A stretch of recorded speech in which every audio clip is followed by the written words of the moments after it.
Welcome. Today's notes worksheet is entitled Binomial Theorem. And so this entire unit we've been looking at different patterns with numbers and trying to represent them algebraically. And the binomial theorem, as we'll see in a few minutes, really fits in nicely into this unit. Lots and lots of patterns to kind of uncover and sort of work with here. It's very theoretical in nature, at least for today's lesson. But it should be noted we will come back a little bit to the binomial theorem as we round out the year. We're going to do some stuff with probability, and we'll see a nice connection between the binomial theorem and probability. So there is definitely some application for what we're going to see today. But for right now, it kind of fits nicely in just sort of a number theory, from a number theory perspective in sort of the back end of our unit here. So what I'd like for us to do is the investigation, and this is all about expanding binomials, as you can see. Binomials means two terms, and what we're going to do is raise it to a particular power and expand those out. So what you will see, what's kind of cool about this piece, is you'll see an interesting connection to the numbers in Pascal's triangle.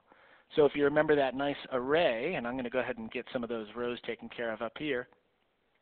So the 1, 2, 1, etc., we will see sort of some of these numbers unfold.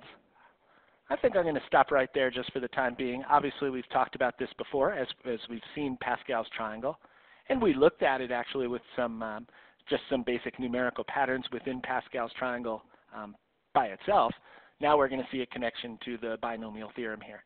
So, you know, a little ... on that. But for right now, let's go ahead and just start this investigation off. So just your real generic binomial there, just two variables, x and y. It's just easy to do. And I'm just going to raise it to these powers right here and talk about the results. So some of these really easy to work with, and then as some of the other ones, maybe we can let the patterns that we see take over and see if we can speculate from there. So here we go. X plus y to the 0. Well, anything to the 0 is just 1. So throw that in if you would. Next one, again, not too bad. X plus y to the first. Well, I'm going to actually include the coefficients there, and you'll see why as we go through. But obviously, x plus y to the first is just x plus y. All right, now the second one, this is what's called the square of a binomial. So we've seen this pattern before. It's not just x squared and y squared. We would FOIL x plus y times x plus y. And you've definitely seen this pattern multiple times already. But this is how it would work. We would end up getting x squared, 2xy's, and a y squared. All right, nice.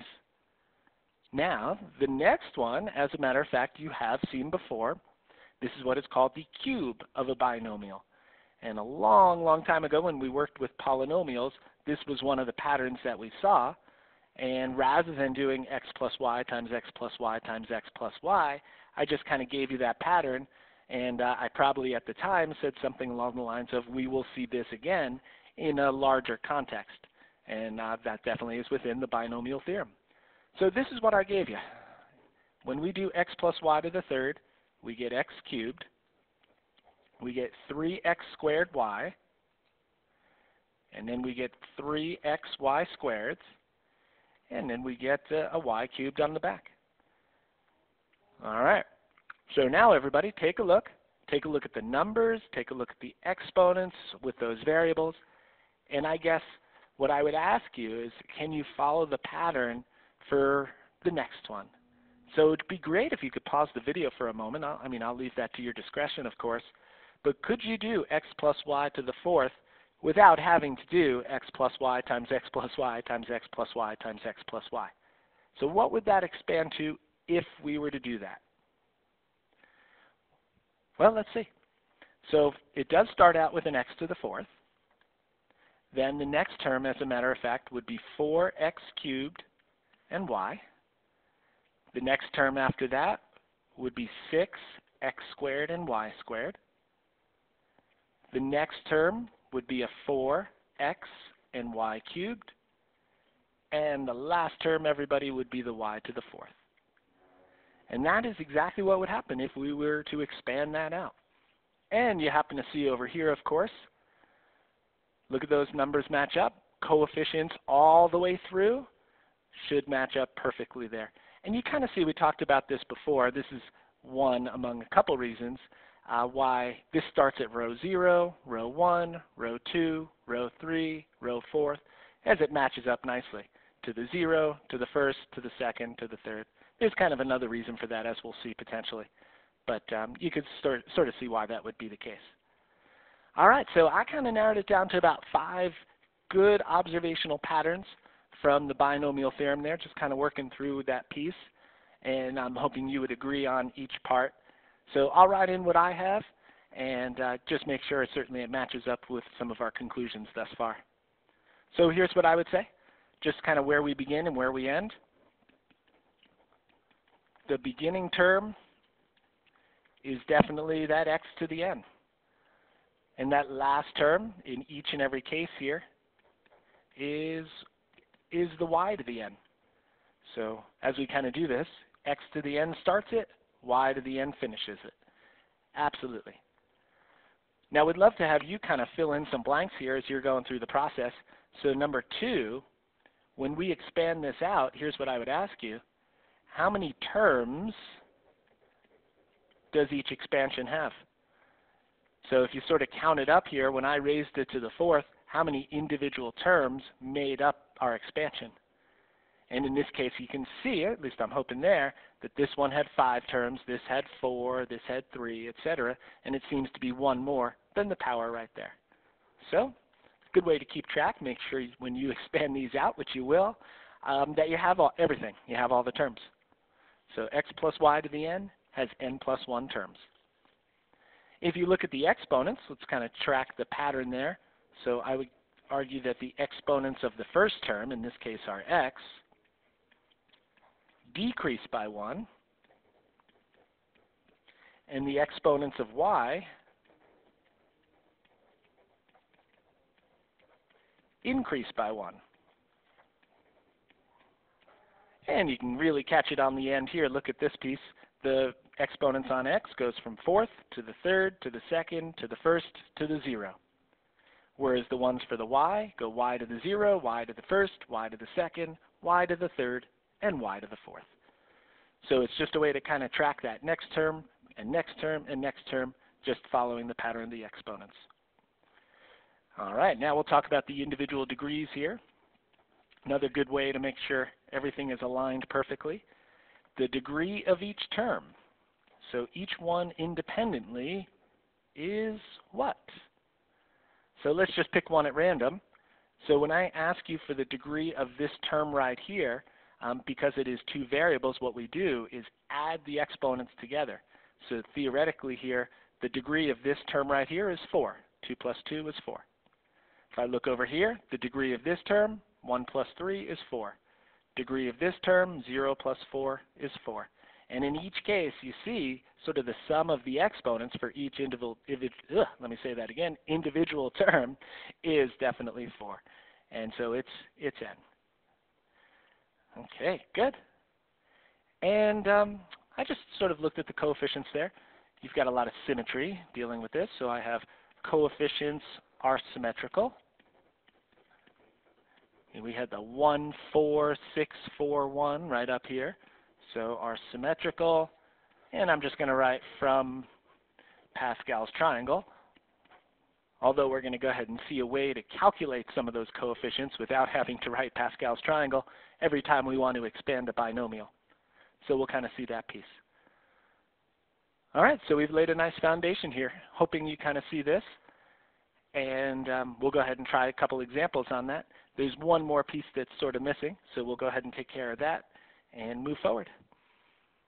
So there happens to be a symbol that relates some of those values in Pascal's triangle. So your calculator is able to get those values in Pascal's triangle. I'm going to show that to you at this point. And so the symbol, everybody, deals with sort of an elongated parentheses, kind of like this, and it's going to be based on 2 numbers, everyone. Now, we're going to see this again in maybe a week or 2 in a different topic of discussion. So this N and R, for right now, you're just going to have to take a little bit of a leap of faith with me. But I will tell you what N represents and what R represents when we do that topic, because those values will again connect to Pascal's triangle.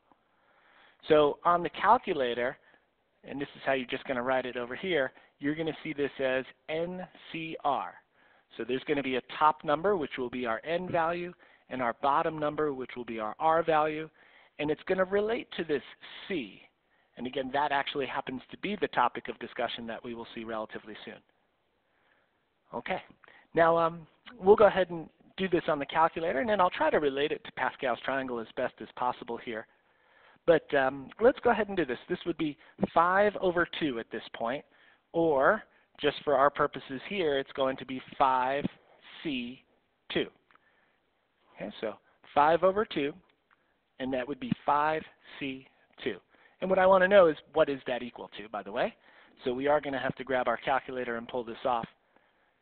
And so everyone, I'm going to go ahead and grab my calculator, and actually all you need to do is type in the number 5, kind of start with that piece.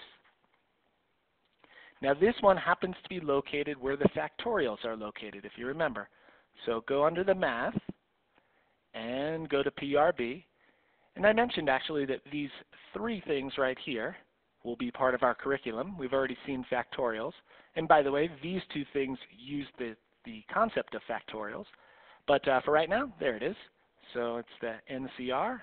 And so 5C and then just 2. Perfect. And then, as you can see, you just get a numerical value, and 5C2 would be 10. Wonderful. Now, just one thing to note here. Let's go back to Pascal's triangle for a second, and I'm going to include one more row. You don't have to. You can just watch up here. I'm going to include just what would be the next row. And by the way, did you see one of our answers pop up there? There's the 10. So when I see something like 5C2 or 5 over 2, that 5, as a matter of fact, and I'm just going to write this off to the side. As I said, you don't have to if you don't want to. That 5 really represents the row in Pascal's triangle, and the 2 really represents the diagonal in Pascal's triangle. And so if you kind of look at this, remember row 0, 1, 2, 3, 4, 5. So we're in row 5. And then the diagonal, usually we start here.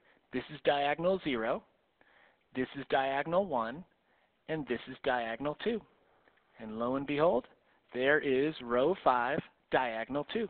And the answer is 10. So again, when you do 5C2 on the calculator, what that calculation is getting essentially, just for our connection here, is a value placed within Pascal's triangle, the row and the diagonal. All right. Well, let's go ahead and be fairly formal with this piece. This would be the binomial theorem in a nutshell. So just a couple things to note. Each term, basically speaking, is made up of 3 parts. The coefficient, and the coefficient, again, is from Pascal's triangle. In order to get that calculation, though, we do our n over r, and it starts at n over 0. And by the way, n over 0 will be 1, just FYI. And then n over 1, n over 2, all the way up to n over n, and we'll see this momentarily. So again, each term is made up of 3 parts. The coefficient, the variable raised to 1 power, so the first term raised to a power, and then the second term raised to a power. In this case, it would be y to the 0. And here you see it nicely. Coefficient, x raised to a power, y raised to a power. Next term, everybody, coefficient, x raised to a power, and y raised to a power. And all the patterns that we wrote above really fit in perfectly to this piece right here. So, there's no time like the present. We're going to go ahead and expand it out here. It looks like to the 5th. So rather than doing x plus 3 times x plus 3, etc. there, we're going to go ahead and use the patterns within the binomial theorem to pull this off. So I'm going to be very formal initially. I'm going to do my terms. Each term is going to have 3 parts. So here's how it starts, and I'd encourage you to do the same. It's going to be 5 over 0. And then I take the first term raised to the nth power. Remember, we kind of talked about that. And then the second term is raised to the 0 power. And again, you don't have to put that in, of course, if you don't want to. Okay, next one. And I've got, it just goes like this. Instead of 5 over 0, it's 5 over 1. And then the x's come down Let's put that there, x to the fourth. Sorry about that. That's x to the fourth, and this would be 3 to the first. Next one, 5 over 2. X is going to be raised to the third. 3 is going to be raised to the second. All right, now remember, as it plays out here, how many terms should we have if it's raised to the fifth? Should be 6 terms. I have 1, 2, 3. I'm going to try to get all 6 in there if possible. So I have 5 over 3. X is coming down to the second. 3 is jumping up to the third. And notice, look at the degrees on each term. 5 and 0 make 5, 4 and 1 make 5, 3 and 2 make 5, 2 and 3 make 5. So again, you can kind of see if you're on the right track there. Just following the pattern, nothing more, everybody. So that would be x to the first, 3 to the fourth. And then again, just hoping I can get this in here. Last piece for me, 5 over 5, and then x to the 0, and 3 to the fifth. Now, I'm going to go ahead and do 2 more lines here. If you get good at this, and obviously it's just sort of practice makes perfect with stuff like this. If you get good, you can probably simplify right here and come up with your answer just below. I'm going to go ahead and take one intermediary step before going ahead and doing that. So what I would do is just evaluate each part, remove some parentheses, and do all that stuff. And then, let's see. So 5 over 0 happens to be 1. X to the fifth times 1. So that'll make up our first term right there. Then a plus. And I'll just let you know, if you were to do 5 over 1 on the calculator, you end up getting 5. And you get x to the fourth times 3. Okay, so just all multiplication with those 3 parts to each term. This one we already did. 5 over 2 happens to be 10. So we get a 10 right there, times x to the third times 3 squared, which is 9. Okay, next term, let's see, 3 down, 3 to go. I'm getting there. And by the way, symmetry with these. So 1, 5, 10 in terms of the coefficients. And guess what's going to happen, everyone? 10, 5, 1. So if you want to do 5 over 3 on the calculator, you are more than welcome to. But if you were to do 5 over 3, which would be 5c3, you end up getting 10, x squared, and 27. 5 over 4, x to the first, and 3 to the fourth gives us, how about an 81? And last but not least there, let's go 5 over 5, which is 1. X to the 0 is really irrelevant. I'll go ahead and put a 1, I suppose, just for now. And 3 to the fifth, how does 243 sound? Okay, so 6 terms. As I said, I was really formal, just going with the binomial theorem on 6 terms there. Then just saw what each of the 3 parts would represent for those terms. And now let's clean it up and get a final answer. So this one would be x to the fifth. Looks like this would be 15x to the fourth. How does 90x to the third sound?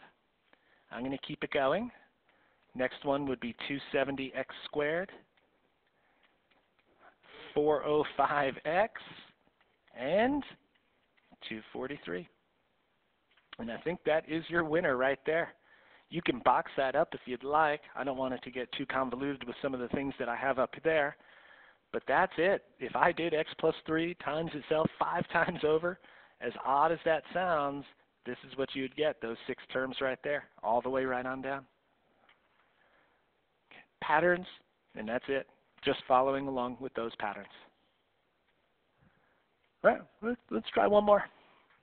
And then we'll kind of get specific with a couple of these. As I mentioned, if you feel like you can shortchange this a little bit, that's great. No problem at all.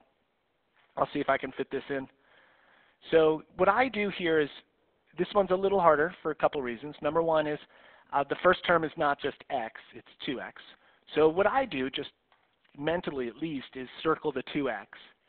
And then what makes this a little harder is, first of all, the 3y, but also the minus there. Now here's how I treat it, and you can do this or not do this. I just sort of include the second term as a negative 3y. So I'm going to do my 2x as my first term and a negative 3y as my second term. And that way I can sort of take into account positive versus negative as we do our expansion. Again, I'll leave this up to you for the most part, but basically I would start it out 4 over 0, first term raised to that fourth power, and the second term raised to the 0. Okay, so I'm just following my pattern once again. In this case, it'll be 5 terms as opposed to 6, so at least it's a little less work, but I think that's going to be some more difficulty simplifying. Okay, and the good news is if I include the negative here, then I can just go plus the rest of the way, and again, I don't have to worry about the positives and negatives. They will take care of themselves. So with that said, next one is 4 over 1. The 2x comes down to the third. The negative 3y comes up to the first. Next, 4 over 2. The 2x comes down to the second, and the negative 3y comes up to the second. All right, 3 down, guys, 2 to go. 4 over 3 is next. 2x comes down to the first. The negative 3y comes up to the third. And then my last one here, let's see, 4 over 4. And my 2x comes all the way down to the 0 power, and my negative 3y bumps up to the fourth. All right, so look at that right there. You see if the patterns hold. Each term has 3 parts to it. Degrees are all looking good. And, you know, it's not going to be pleasant simplifying with all these parentheses, but hey, we're going to have to make it happen. Okay, so let's go ahead and see. So 4 over 0 is going to be 1. Now let's remove the parentheses here. Here we do a little exponential property. Product raised to a power. So I get 16x to the fourth. And here, of course, anything to the 0 is 1. All right, there's your first term made up of those 3 parts. If everybody were to do 4c1 on the calculator, you get 4. And you could look at Pascal's triangle to confirm that piece. 2x to the third, let's remove those parentheses. I get 8x to the third as a result. Okay, and times, and we just have to be a little careful here. It looks like negative 3y. Just always careful with that negative, so I'll do that. All right, next. Keep it moving. 4 over 2, everybody, would be 6. And let's see, 2 squared is 4, so 4x squared on that. And then times, it looks like 9y squared. So in this case, when I squared that negative, it just becomes positive 9. Okay, very good. Let's keep it moving. Next one there, 4 over 3, everyone, is going to be 4. 2x to the first, of course, is just 2x. And then just be careful here, I get a negative 27y to the third. Okay, looks good. Let's keep going here. One more piece. How about a 1 on the 4 over 4, a 1 on the 2x to the 0, and I'm seeing this as an 81y to the fourth. Okay, nice. Well, let's see what we have going. Let's just simplify one more step, and I think we've got a winner. Take these 3, put them together, and you get 16x to the fourth. I think that's your first term, and I think we knew that to be the case, right? 2x to the fourth. Now the next one here, in fact, I jumped the gun on my sign, so let me make amends there. So we have numerically 4 times 8 times negative 3. So 4 times 8 times negative 3, I'm seeing as a negative 96. So here's where the minus comes in. So it's minus 96 x cubed y. There's your second term. All right, now let's do the next term. Just going to be careful with my positives and negatives. 6 times 4 times 9. Interesting. So this is 24 times 9. I'm getting a 216 on that. I should probably check my calculator, but I'm going to just go with it for now. So 216, and that would be x squared y squared. Next one, 4 times 2 is 8. 8 times negative 27. And as a matter of fact, I'm getting also another 216 on that. Again, I should probably check that, but in this case, negative. And how about that? X and then y cubed. All right, nicely done.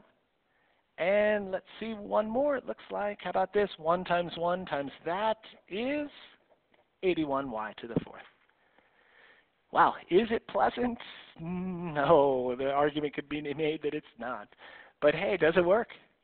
Absolutely. Those patterns work out very, very nicely. So raising it to the 4th gave us those 5 terms right there. Check my arithmetic on that, but I'll go with it for the time being. All right, let's do 4 and 5. So rather than expanding this out, and geez, we only did to the 5th and to the 4th, so you can imagine how unpleasant it would be to go ahead and try to raise this to the 10th. Well, rather than doing that, what I'd ask us to do is find a particular term there. And there's an algebraic way to pull it off there, but I'm going to be rather informal about this, and let's just kind of think about this. So here's what I guess I would ask you. Now picture it. The value, I should say the term that has the x to the 8th in it, where is that going to be in our binomial expansion? There are 11 terms. I'm hoping everyone's okay with that piece. There are 11 terms to this binomial. Which position would the x to the 8th be in out of those 11 terms? So picture it. If you had to start setting this up like we did up here and get all those terms taken care of, is everyone okay with the fact that you would probably have the first term would be the 2x raised to the 10th, so you'd have x to the 10th on the first term? And then after that, what goes on? Well, the exponents starting at x to the 10th start to go down. So in the second term, and I'll just write this in case you're not seeing this or hearing it auditorily, the first term, you know it's going to be x to the 10th, and then it goes down there. So the second term, then it goes down to x to the 9th, and then the third term, of course, then becomes x to the 8th. And so if you can kind of picture that expansion, it looks like whatever is going to happen out of the 11 terms, this has to be the third term. Okay, well let's go find the third term. So remember, of course, it's made up of a coefficient, it's made up of this raised to a power, and it's made up of this raised to a power. So let's just start out with that piece right there and then see obviously what we end up getting. So let's start with the coefficient. We all know if we're expanding it to the 10th, the n value here is going to be 10, so it's going to be 10 over something. And remember how the expansion begins and what you've seen in the last couple examples. It always begins as 10 over 0, then a 10 over 1, then a 10 over 2, etc., etc. So you can see the sort of the relationship of that r value in relation to which term we're talking about. This should be 1 behind it. And so you know it's going to be 10 over 2 in that third term. Now this we already decided on, right? It went from x to the 10th, 9th, 8th. And this one started at 3 to the 0, 3 to the 1st, 3 to the 2nd. And this is the same as that, as you can see. These two added together give you 10. Notice how nicely it all goes together. So what do you say we do the 10 over 2? We'll need a 2 to the 8th, and then the 3 squared with that as well. So let's do them independently, and then we'll put them together at the end. So I'll do this in a couple steps. So everyone, if you get a chance, type in 10. Go under Math, PRB, and this would be 10C2. Okay, so that part is 45. I'm going to take my 2 and raise it to the 8th, and I get 256. So right now, let's go ahead and put this together. I said 45 there, and then I think we had a 256x to the 8th, and then times, obviously, the 3 squared would give us 9. And so when we just multiply our numerical values together here, we should be in business. So let's see, 45 times the 256 and times the 9.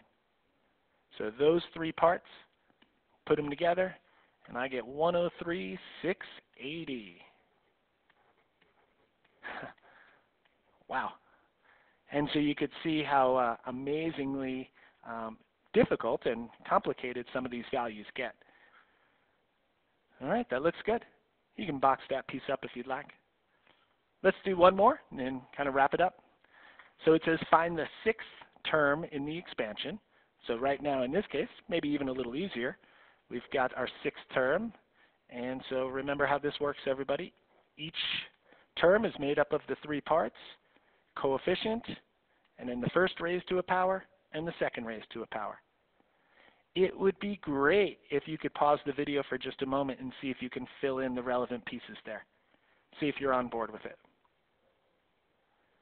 All right.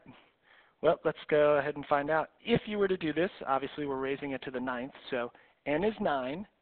And remember how it goes. It goes 9 over 0, 9 over 1, 9 over 2. So by the time I get to here, our r value is 1 behind it. So it should be 9 over 5.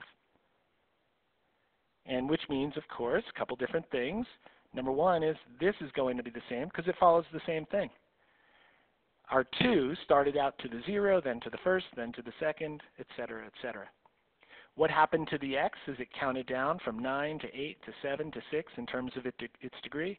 Well, you know these two have to add up to 9, so this has to be 4. Well, let's go ahead and figure this out. 2 to the 5th is 32. So if it's okay with everyone here, I'm just going to figure out what the 9c5 is. So 9c5 would be 126, and then how about times that 32? Cool. And so I get 4,032 x to the 4th. And there you go. There's your winner. So, you know, obviously we did the expansion, the full expansion on a couple, and then now we just sort of found a couple particular terms in that pattern, in the sequence, so to speak. All right, a good way to kind of wrap up this unit dealing with patterns. As I mentioned, we will see the binomial theorem come again when we do probability. There's a nice application with this with some probability problems. So that's how we'll kind of wrap it up there. In fact, I think that's the last lesson of the year. Well, thanks for listening, of course. If you have any questions on what you see up here, please don't hesitate to ask.